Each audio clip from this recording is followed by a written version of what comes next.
Hey, good morning. Welcome to day 3 of Make a Move. I hope you have been making the move in your thoughts, in dropping limitations, in getting your hopes up. Today we're going to be talking about how to set our days up right in a way that helps us feel good. And I hope that you're excited about this because I love feeling good. It's like the best ever. If you haven't tried it, you definitely should. But first, I just need to spend a minute talking about the power of setting our days up right. Obviously, our days make up our life. And so if you're letting your day kind of just like go by, we're like, oh, another day gone, another week gone, like that's your life, honey. You need to center yourself each day and be like, this is my today. Here it is, I've arrived. This is the day that I'm working with. And so the way that we set ourselves up to have an awesome day is we set it up from the very beginning.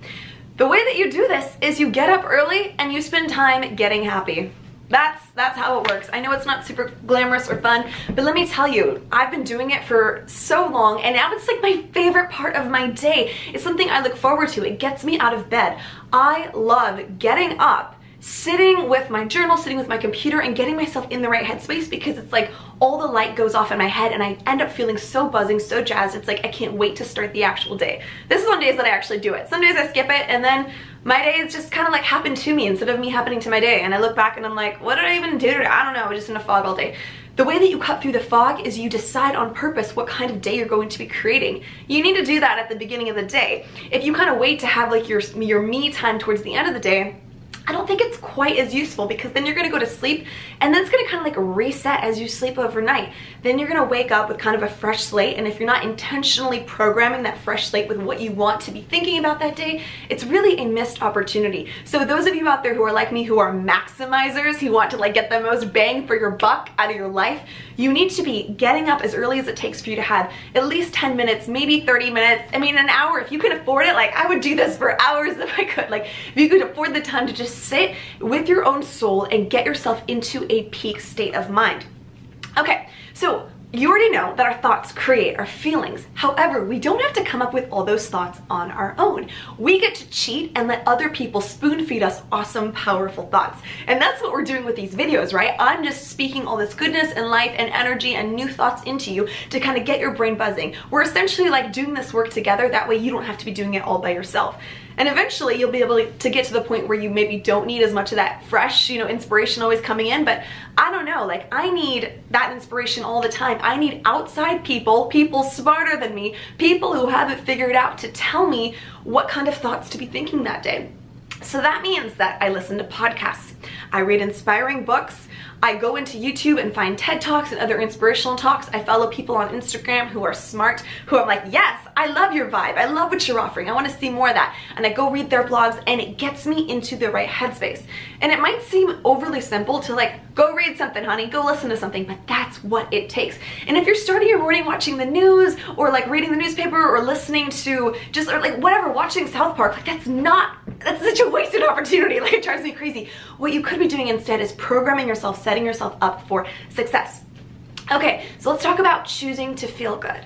There was a quote that came across my feed lately and it was just like, I'm choosing to feel good today. And it really stopped me in my tracks because I was like, whoa, you're right. You could just pick any feeling. What if I want to pick good? I'm gonna choose to feel good today. And it got me thinking, what other feelings can I be creating on purpose? So my morning practice lately has been to write down, I choose to feel beautiful today. I choose to feel loving today. I choose to feel lit up today. I choose to feel successful today. I choose to feel badass today. And I'm just like going through like a la carte, just picking whatever feelings I want. Ooh, I want successful. Yeah, ooh, I want hot. Ooh, I want vibrant. These are all feelings that I'm going to choose to feel.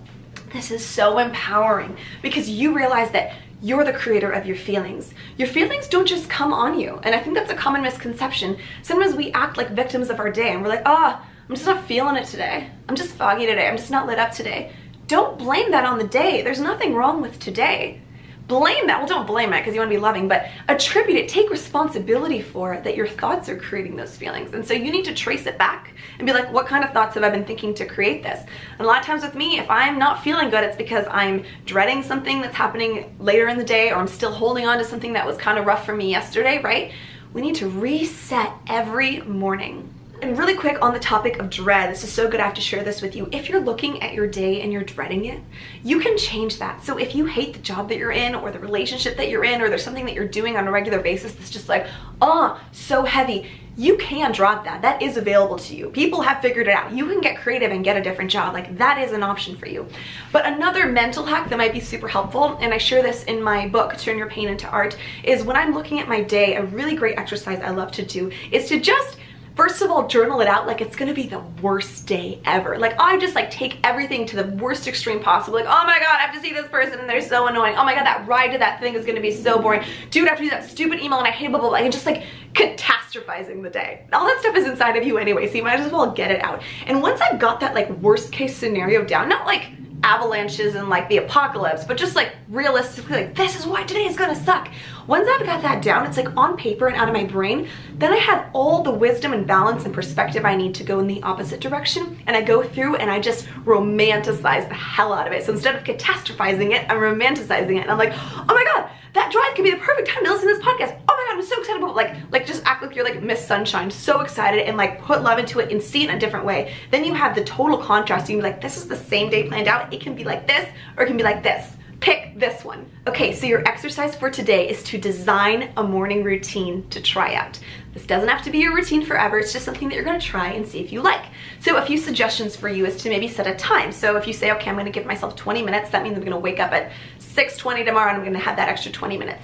And then not only that, write down kind of like what that's gonna be. It's gonna be first 5 minutes, I'm just gonna light a candle or get my coffee or like slowly wake up. Okay, then 10 minutes, I'm gonna watch this YouTube video and actually pick it out, because tomorrow morning you'll be like so tired you won't even like know what you're looking for. Like, design, okay, I'm gonna read this blog post, or I'm gonna revisit this passage from this book, I'm gonna do a little yoga or whatever. Write down what your morning routine is gonna look like, and I want you to try this out tomorrow morning. So tomorrow morning you can watch my next video, or before or after, whatever you want, but I want you to give this a try and see what kind of a difference it makes in your day.